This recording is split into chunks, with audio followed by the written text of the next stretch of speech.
Heute zeige ich euch einen wirklich großartigen Einsatz von den Pigment Brush Pens. Ich zeichne jetzt mal ein ganz einfaches Objekt, wie zum Beispiel einen Würfel. Und ich will normalerweise zeigen, dass es da jetzt eine Lichtsituation gibt. Also ich stelle mir so eine kleine Sonne vor, das Licht kommt dann von hier drauf. Dann würde ich den hellsten Teil gar nicht anmalen. Die anderen Teile würde ich aber mit so einem kleinen Raster versehen. Und durch das Raster zeigen, dass hier Licht drauf fällt. Der Haken ist aber, dass es eigentlich auch ein bisschen so aussieht, als hätte mein kleiner Würfel so kleine Streifen. Und deswegen finde ich es eigentlich oft auch toll, wenn ich hierfür einen grauen Stift einsetze.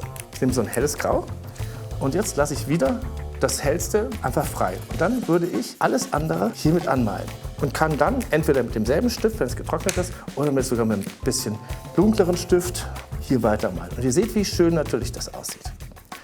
Und warum zeige ich euch das? Weil man das fantastisch im Bild einsetzen kann. Ich will euch das mal zeigen. Ich fange vielleicht mal mit dieser Katze an. Und ich will, dass diese Katze ein bisschen mehr Dimension kriegt. Dann gehe ich einfach über die ganze Skizze rüber und lasse auch hier wieder wie bei meinem Würfel die Teile des Bildes unausgemalt, wo das Licht drauf fällt. Das heißt, vielleicht male ich nur den halben Kopf der Katze an. Und ihr seht, was für eine tolle Wirkung das hat. Das macht vor allen Dingen dann Sinn, wenn ihr nicht so viele Sachen mitnehmen wollt. Wie zum Beispiel das haben wir vorhin draußen gemacht.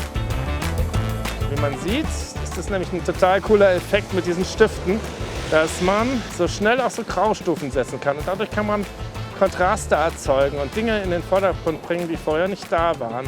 Also ihr seht, alleine Graustufe bringt schon mal sehr. Ja? Man muss gar nicht ein ganzes Repertoire von Stiften dabei haben, einfach eine Graustufe für Urban Sketching. Ich finde, es sieht richtig hervorragend aus und gibt dem Ganzen einfach eine Tiefe, die es sonst nie erreichen würde.